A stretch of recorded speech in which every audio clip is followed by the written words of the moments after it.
Vegas. Glitter and glitz. It's where they met. Jodi Arias, a waitress slash aspiring photographer, trolling for a career, crosses paths at a business convention with Travis Alexander. Travis instantly took a shine to the pretty platinum blonde who walked into his eye line. There it was, the most basic building block of a secret. Chemistry.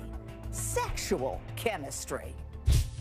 He leaned in very close, as if he wanted to kiss me, and he was licking his lips, and he was staring at my lips, and like he wanted to kiss me, but he didn't. He licked his lips and said, "I wish you didn't have a boyfriend." Travis was a Mormon, and Mormons aren't supposed to have sex outside marriage. As Jodi and Travis's relationship blossomed, the outside world saw a G-rated courtship. But behind closed doors, I'm going to tie you to a tree and put it in your by the way. Oh my gosh. That is so debasing. I like it. Jodi even recorded their phone sex. Honey, the pictures I'm going to take are so hot. Giggles. Like, what are we going to do with ourselves? We are just horny toads. Like, one, we take some of the pictures they take. I mean, not to be a tyrant, but like one of them's going to be laying on my back. Hard, you know, stick it straight out. You have a good-looking baby. I just want to let you know. You like my Secrets are about a handful of human activities, and at the very top of the list, sex. It's where we tend to keep the greatest number of secrets and the most shameful secrets. Jodi and Travis were no exception.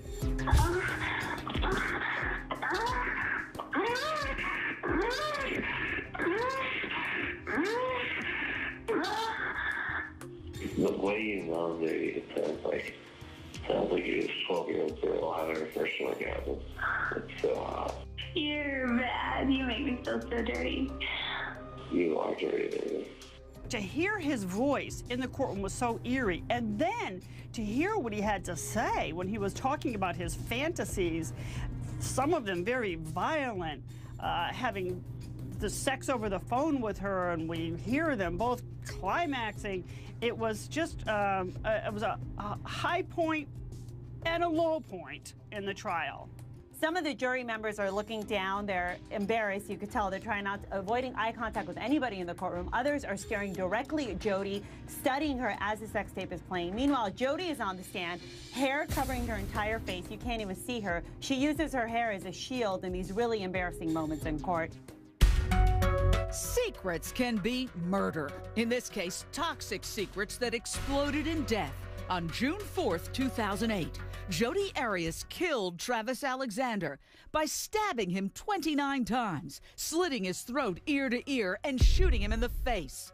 All this happened in the confines of his master bedroom and bathroom. After Jodi and Travis had indulged in an afternoon of kinky sex and naked photo sessions.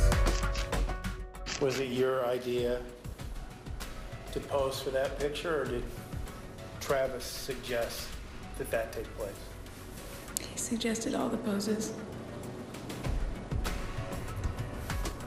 Is that something you really wanted to do?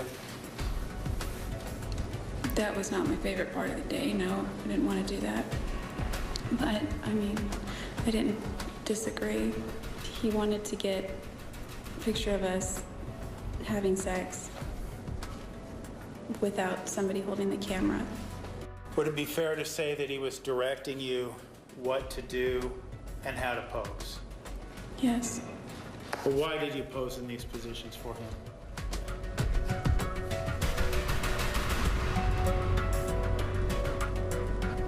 He asked me to. So how and why did sex lead to death? What are the secrets that exploded in violence? And who is ultimately responsible? I have pictures of you in Travis's bedroom with Travis. Are you sure it's me? I mean, because I was not there. It's you. He was grabbing at my clothes. He was trying to get on top of me. I don't know where the gun went at that point. It was not in my hands anymore. If it got knocked out of my hands or if I dropped it, what? I broke away from him And as soon as the moment I broke away, that's when he threatened my life. I'd have no clear memories after that. Jodi claims she was in a fog when she left Travis's house after the killing. Nevertheless, she carried with her a new set of secrets. No one knew what she had done. I don't remember bringing the gun with me, but I remember throwing it. Throwing it where?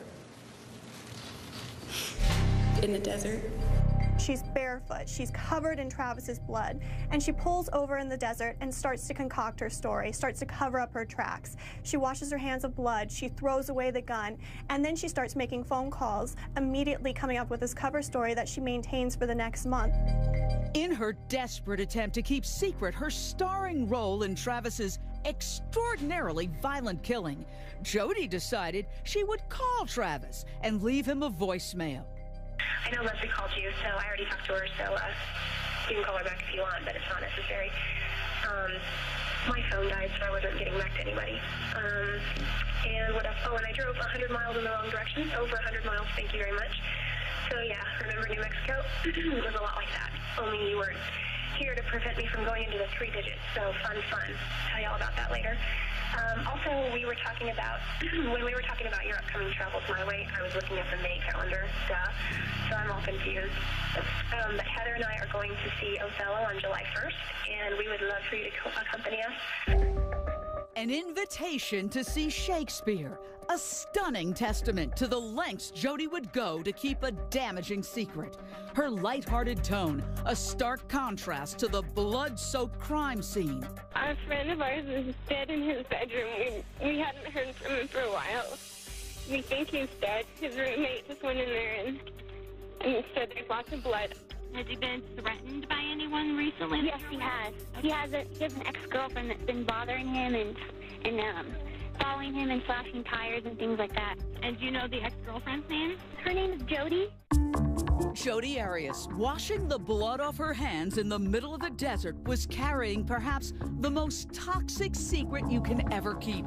She had just killed a man. Jodi began creating an elaborate smokescreen by canoodling with another man. She headed from the crime scene in Arizona into Utah and met up with this man, Ryan Burns. Did you kiss Mr. Burns? Eventually we kissed, and we were watching some scary movie, I guess. And he was laying next to me. We weren't really touching, but we were kind of laying next to each other. And I don't know, I felt safe right there, and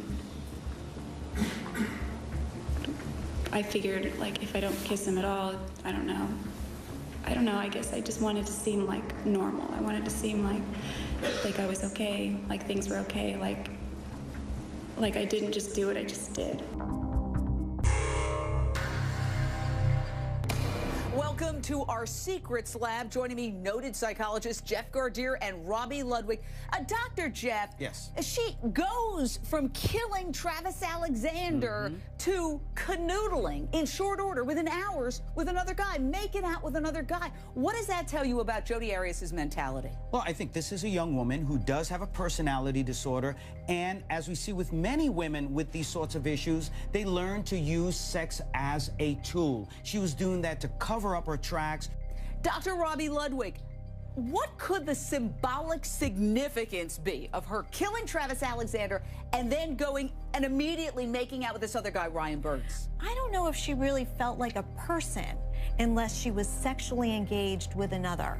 So as long as I'm sexually engaged, I exist, I matter, I'm alive. And I don't know if Jodi could feel like a person unless she was in that kind of relationship.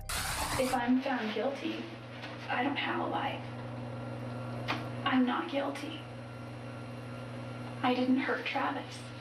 If I hurt Travis, if I killed Travis, I would beg for the death penalty. That was around April that you last saw him, right? Early. You haven't been back in town since then? No, I haven't at all. I thought somebody had mentioned your name and you've been back in town for a week or a couple of days. Oh, I've been thinking about going there. So yeah, I've been definitely planning on heading down there. But you haven't physically been here since since you left? Since I moved, no, I haven't. Within hours of Travis's friends finding his decomposing body stuffed in his shower, Jodi was reaching out to cops and insisting she was nowhere near the crime scene. Were you at Travis's house on Wednesday? Absolutely not. I was nowhere near Mesa. And then, when confronted with a bloody handprint and other undeniable evidence that she was with Travis on the day of the killing, Jodi told a second whopper that two masked ninjas invaded Travis's home and she miraculously escaped. They didn't say a lot. They were white Americans from what I could tell. They had, what do you call those things? They're like beanies, but they cover your whole face. They didn't discuss much. They just argued. About what? About whether or not to kill me. For what reason? Because I'm a witness. A witness of what? Of him. Of Travis. Of Travis's murder. Yeah, but I didn't really witness it. Didn't see much. When Jodi finally took the stand and admitted she killed Travis Alexander, that revelation came with a stunning avalanche of sexual secrets that would rivet the nation. He wanted me to dress up in a schoolgirl outfit with braids. We had sex in the bathtub and then again on his bed with the candy. He wanted to put the Tootsie Pop inside of me. He wanted me to put Pop Rocks in my mouth while I gave him oral sex. And did you do that? Yes. Jodi described a sexually degrading relationship that crossed the line into sadomasochism. You described your wrist being bound in a noose-like manner. Is that correct? That's correct. Okay. Do you know how many inches or feet of rope it took in order to have these nooses around your hands? No, I let Travis handle that. Jodi Arias and her attorneys drew on anything negative they could find in Travis Alexander's background and just threw it all in to say that he was not the person he portrayed to the public, that he had a deviant and a violent side to him. But the prosecutor countered with stunning evidence of Jodi's secret sexual proclivities. This is you sending him this text message, right? Yes. And in it you say, if you're a lucky boy and you promise to give me a good, well-deserved spanking, and then you also say, maybe you could give my a too much needed too. Kitty, correct? Yes. But Jodi's ace was a claim that enraged Travis's family and brought them to tears. Was it Travis's darkest secret or Jodi's most vicious lie against the man no longer here to defend himself? I didn't want to talk about his issues in the text messages. What do you mean his issues? His sexual attraction to children. Did you kill Travis Alexander on June 4th, 2008? Yes, I did. Why? The simple answer is that he attacked me, and I defended myself. Travis Alexander, a successful businessman and motivational speaker, shot and stabbed to death by his lover, Jodi Arias. But Jodi, in a bid to spare herself the death penalty, turned the tables and tried to put the victim on trial. Jodi said Travis led a secret life, a double life. Behind the smiles in these photographs, there was a whole nother reality for Jodi. A reality that Travis created. Because in reality, Jodi was Travis's dirty little secret. While the world saw Travis Alexander as an upstanding Mormon, Chase, an elder, in fact, in the Mormon church, Jodi Arias painted him as a sexual deviant, a man who degraded her sexually over and over again. He wanted to drive up to the home. He wanted to get out of the car, have me come out of the house, give him oral sex, and he wanted to on my face and then get back in his car and drive away without saying a single word. Smiling photos show Travis and Jodi after he baptized her into the Mormon church. But Jodi claims right after, Travis pressured her into submitting to anal sex, convincing her that the Mormon law of chastity only banned vaginal sex before marriage. You weren't to engage in premarital sex. Your takeaway of that was penile vaginal intercourse. Is that accurate?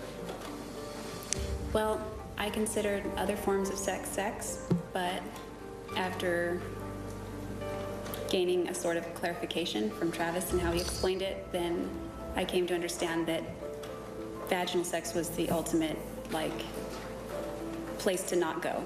Jodi's attorney showed photos of panties and a t-shirt Jodi claimed Travis made her wear that referred to Jodi as Travis's property. Beneath that was a shirt that he had been joking about getting me for some months, or weeks maybe, it was over a month. And it's... Could you describe the shirt for us? Yes, it's the one that was in the picture. It said Travis Alexander's. The pink shorts, which I didn't see his name on the back at first. I just picked him up and I thought they were cute. Welcome back to our Secrets Lab. This trial really pulled back the curtain on what you might call a very common secret, kinky sex. What is sadomasochism, and why do both men and women find pleasure in it? Starting with Dr. Jeff. Well, when we look at the person who is sadistic, that's the one who wants to give the pain. The masochist is the one who wants to receive it. So now you can have a perfect union if you have two consenting adults, because it takes the sex to another level. This is what they need in order to get the final sexual gratification. Now, Dr. Robbie, she tried to take that S&M and the dominance and submission games that they play and make the leap that that was somehow abusive. But there's a big difference. Playing these games in the bedroom, working out your kinks, as it were, it has nothing to do with being abused. Right, but if you have someone who's not healthy, it may not be fine. In an ideal sadomasochistic kind of situation, people have this feeling that they forget themselves, which is part of the pleasure. It's very cathartic. They're trying on a different role that they don't get to experience in the real world, and that's part of what makes it so sexy for them.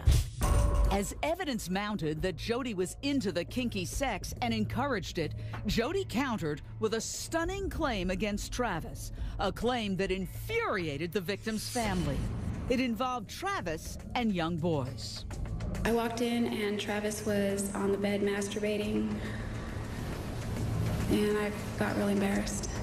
Even though we'd been intimate more times than I could count, it was just kind of awkward walking in on him like that.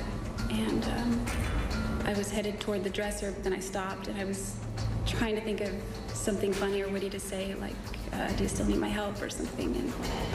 And he started grabbing at something on the bed, and I realized they were papers. And as he was grabbing the papers, one kind of went sailing off the bed, and it fell in that chaotic pattern that paper falls, and it landed face up near my feet, and it was a photograph. What was in the photograph? What was the photograph of? It was a picture of a little boy. Was Jodi innocently unleashing the darkest secret she knew about the lover she killed in self-defense?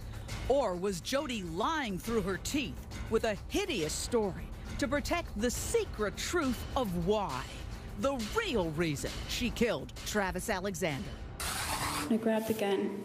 I ran out of the closet. He was chasing me. I didn't mean to shoot him or anything. I didn't even think I was holding the trigger. I would be shaking in my boots right now if I had to answer to God for such a heinous crime. But I'm very grateful that this is one thing that I will never have to answer to. Of all the secrets that spilled out in the Jodi Arias murder trial, perhaps the most jaw-dropping involved the elaborate murder plot prosecutors say Jodi devised. Just a week before Travis Alexander was killed, a burglary was reported at Jodi Arias' grandparents' home where she lived in Wairika, California, 1,000 miles away from Travis Alexander. One of several guns, a handgun, was stolen from her grandfather, a .25 caliber handgun. So this was reported and investigated. No one's ever arrested. You There's reported a gun stolen. 25 auto. Just happens to be the same caliber as the weapon used to kill him. Jodi is confronted with this in the interrogation room, and she still denies it, and she still is just acting like nothing happened. And then so cheery and normal that she actually does a handstand after, he leaves the room. Late in the trial, the world suddenly got to see this bizarre behavior.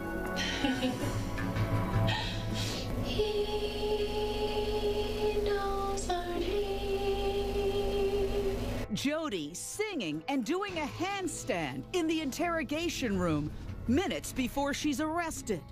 But this astounding tape remained a secret from the jury. In spite of Jodi's bizarre behavior, police were far more concerned with why she killed Travis Alexander, and investigators thought they knew the reason why: jealousy. Continuing to lie is not going to help you. Admitting to something I didn't do won't help me either. Okay, let's say for a second that I did. And I say, I did it. I mean... The motive is there. The jealousy issue. But I wouldn't even say I was jealous. I mean, there may have been some jealousy there, but... Then what is I think it? What anyone, caused this?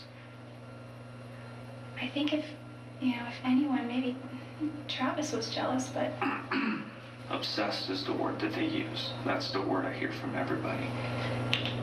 Fatal attraction. I don't know how many times I've heard that. Please be seated. The record will show the presence of the jury. On the witness stand, Jodi insisted she wasn't fueled by jealousy over Travis taking another woman on vacation with him to Cancun. When you saw this picture of Marie Hall, and he says, "This is going to be my future wife," are you jealous? I didn't feel jealous. And he didn't say, "This is going to be my future wife." He just said, "This is a girl he's interested in." But when he began to talk about her, I can't say it was jealousy. It was kind of bittersweet because I knew that I wasn't going to marry him, but I still had feelings for him, and I knew I needed to move on. And I knew our relationship was unhealthy. So I still have feelings for him, but it's more like bittersweet because I still have a desire for him to be happy as well as me to be happy.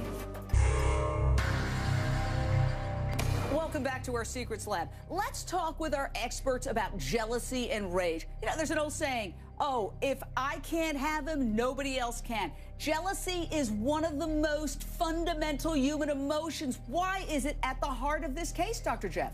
She's thinking, okay, so you're treating me like dirt, but now not only are you treating me like dirt, but now you're kicking me to the side. I'm accepting all of this because I want something from you. I'm dependent. I'm allowing you to do all these things to me because I want to be with you. And now I don't even get the payoff, and so it's about the rage. She took it for so long. I think she saw Travis as a prize. This was the man who's going to save her. She converted for him. She really felt that he was something special. So imagine thinking you're doing everything within your power to win this prize, and then this prize thinks somebody else is better than you. That is a real assault to the ego. And I don't think that Jodi could handle that. And I think with her disordered mind, personality disordered mind, that's when the rage was she just could not control it. So even if she did kill him out of self-defense, even that was overkill. The fact that she just went completely off is pathological in itself because she could have left a long time ago. Jodi used the lies to hide the secret truth of what happened between her and Travis in that bathroom and bedroom. But she also had another tool, an astounding claim that she went into a fog and doesn't remember stabbing Travis Alexander 29 times. Most of the day was an entire blank, and little pieces have come back, but not very many. When I sort of came out of the fog, I realized, oh crap, something bad had happened, and I was scared to call any authority at that point. I really don't know the answer as to why I blacked out or have memory gaps much of that day. Would this fog be a get-out-of-jail-free card? Or would jurors just assume Jodi Arias was lying yet again? Did you lie to the detective, yes or no? Yes. And did you lie to him on 2 occasions? More than 2, yes. Did you lie to people in Utah? Yes, everyone. You killed Travis Alexander on June 4th, 2008. Yes, I did. Why? The simple answer is that he attacked me. A stunning admission, disturbing revelations, fiery confrontations in court. How is it that you are not remembering what you're saying? Because you're making my brain scramble. I'm again making your brain scramble. So in this particular case, the problem is not you, it's the questions being posed by the prosecutor, right? No, not yes the or questions. No? Yes or no? I was saying no when you interrupted me. And then, finally, the last words. Those are the truest words that are spoken in this case, and they're spoken by Mr. Alexander, even though he is not here, through his writings. You, Jodi Arias, are the worst thing that ever happened to me. Any doubt that that's the truth? Do we need to look at the pictures of his gashed throat? Do we need to look at the sort of frog-like state that she left him in, all crumbled up in that shower? Or do we need to look at his face, where she put that bullet in his right temple, to know that what he says there is true? You are the worst thing that ever happened to me. He's telling her enough is enough. And yes, he's angry. Absolutely angry after everything that she has done to him. And you've seen the manipulation as she has tried to manipulate you with what she has told you. Although she tells you that, well, he kind of was the person that pushed her in this relationship, and that he was the individual that somehow was this person who was so sexually interested in her. And oh, by the way, she wasn't. That it's not her fault that any of this happened. Of course, none of it is her fault. Never occurred to her that in the lexicon of the English language, there's a word. It's called no, that you can use when you don't want to do something. And yet you can then take the witness stand, however, and say, well, I do know that word, but just chose not to use it. But it's not her fault. Again, it's not her fault. It's Mr. Alexander's fault for being interested in her, don't you see? Can't you all see, based on those days and days that she was on that witness stand, that it isn't her fault? Not her fault. That's exactly what Jodi's defense attorney, Kirk Nurmi, wanted to show to the jury in his final effort to save her. You may fear how your verdict will be received. By those who love Travis Alexander, by those who love Jodi Arias, or by the world at large. Each and every one of you are here because all the parties involved believe that you are the type of people that would have the courage of your convictions to stand by your personal belief against whatever pressures you may feel. Each one of you is entitled to deliver your verdict to this courtroom. You do not have to succumb to the pressure of a fellow juror who may not agree with you. You can have the courage of your conviction to deliver your own verdict. Couldn't it also be that after everything they went through in that relationship, that she threw him down again, that she did grab for the gun to defend herself, that after that, she simply snapped. She may not know it, but she may very well have snapped. Out of control, sudden heat of passion. We have been through so much, and look what happened now. If Miss Arias is guilty of any crime at all, it is the crime of manslaughter and nothing more. And then, maybe the most astonishing admission of all. It's not even about whether or not you like Jodi Arias. 9 days out of 10, I don't like Jodi Arias. But that... Sustained. Yes. It is directed to disregard the last statement. But that doesn't matter. Your liking her or not liking her does not objectively assess the evidence. But for prosecutor Juan Martinez, in the end, there was nothing but evidence, a mountain of it, and it all pointed to one person, Jodi Arias. Goes down, he collapses there. She catches up to him and goes for the throat. And if you want to believe her that she doesn't remember anything, doesn't know anything that's going on, why then? Why then, if she really doesn't know what's going on and can't remember, why is she so directed at a place where she can certainly cause death? If she really didn't know what was going on, if it was just really passion, if it was just a heat of passion, then you wouldn't have a directed hit to somewhere that's going to kill. You would have dispersed all over the place.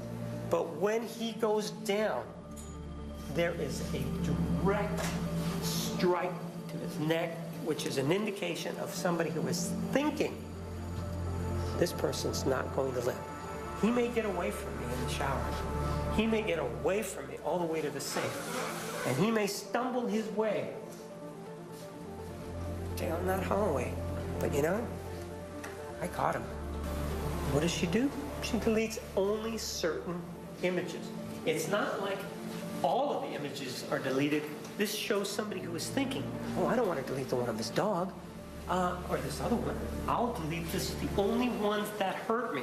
And that is directed behavior by somebody who claims to have dissociative amnesia. Dissociative amnesia, you heard what the definition of that was. Or is it a fog? Even the San Franciscan fog, if such a thing existed, wouldn't be so cloudy to account for this kind of behavior. Jodi's famous fog. Jodi killed Travis Alexander, and now she found herself fighting for her own life. How would the jury decide?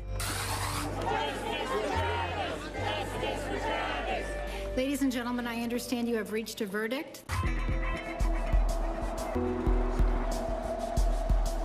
I'm here with some members of the sheriff response team, and look, they're dressed to the nines, prepared for anything.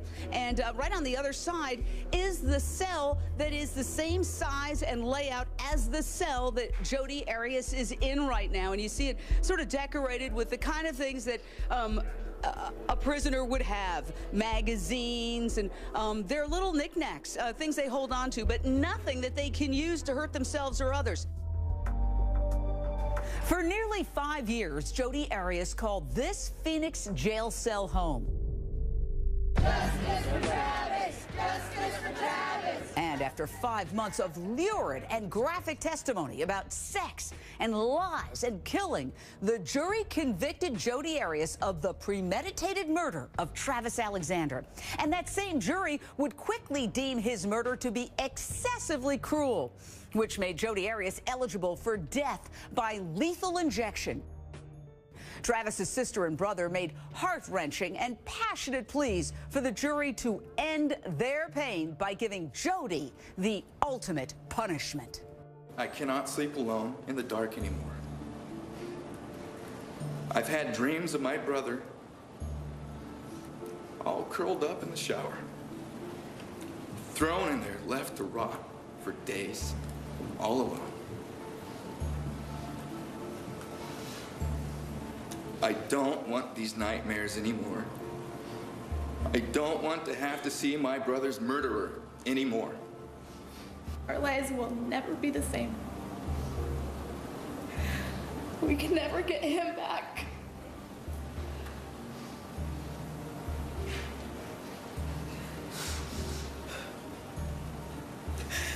We are so grateful for our wonderful brother, and we feel so lucky and blessed for the time we had with Travis.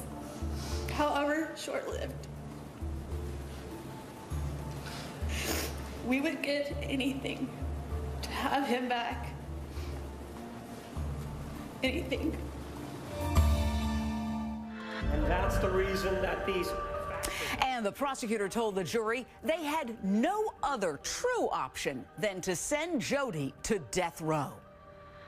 All of these items that have been presented to you, every single one of them, is nothing more than the defendant's statements attempting to gain sympathy. And in view of the fact that there are no mitigating circumstances in this case, the only appropriate sentence based on what the jury instructions tell you that you should do is death. And with that, the defense team made their final plea to spare Jodi's life. But the only person who spoke up for Jodi was Jodi. This is the worst mistake of my life. It's the worst thing I've ever done. It's the worst thing I ever could have seen myself doing. In fact, I couldn't have seen myself doing it. To this day, I can hardly believe I was capable of such violence. But I know that I was. And for that, I'm going to be sorry for the rest of my life. Probably longer. I'd like to implement a recycling program. I'd like to start a book club or a reading group. My hair was past my waist, and I donated it to Locks of Love, the nonprofit which creates wigs for cancer patients who've lost their hair. Additionally, I've designed a t-shirt. This is the t-shirt, of which 100% of the proceeds go to support nonprofit organizations which also assist other victims of domestic violence. A survivor shirt for victims of abuse? Was that one final attempt to ruin Travis Alexander's reputation? Jodi's other main argument was, spare me for my family's sake. As I stand here now, I can't in good conscience ask you to sentence me to death because of them. Asking for death is tantamount to suicide. Either way, I'm going to spend the rest of my life in prison. It'll either be shortened or not. If it's shortened, the people who will hurt the most are my family. I'm asking you, please, please don't do that to them. I've already hurt them so badly, along with so many other people. And the final words the jury heard from either side? We are asking you to find that Jodi's life is worth saving. And to have the ability to understand that despite her very worst deed, you can still show mercy and find that she still has value in her life and sentence her to a term of life in prison. The only thing that you can do, based on the mitigating circumstances and their lack of, is to return a verdict of death. Thank you. Final words, and then Jodi's life was in the hands of the jury. But the trial was far from over. I have received your note indicating that you are unable to come to a unanimous decision. At this time, please go back to the jury room and continue deliberating. You are excused. And with that, the jury went back to deliberate one final time. But what happened next, nobody could have expected. We, the jury, duly impaneled and sworn in the above entitled action upon our oaths, unanimously find, having considered all of the facts and circumstances, that the defendant should be sentenced. No unanimous agreement. Signed, foreperson. A hung jury. For Jodi Arias, no final answers. And for the Alexanders, more frustration and anguish to endure. At this stage, we still don't know if Jodi will pay the ultimate price for slaughtering Travis, leaving some to wonder, is justice delayed? Justice denied? I'm Jane Velez Mitchell. Good night.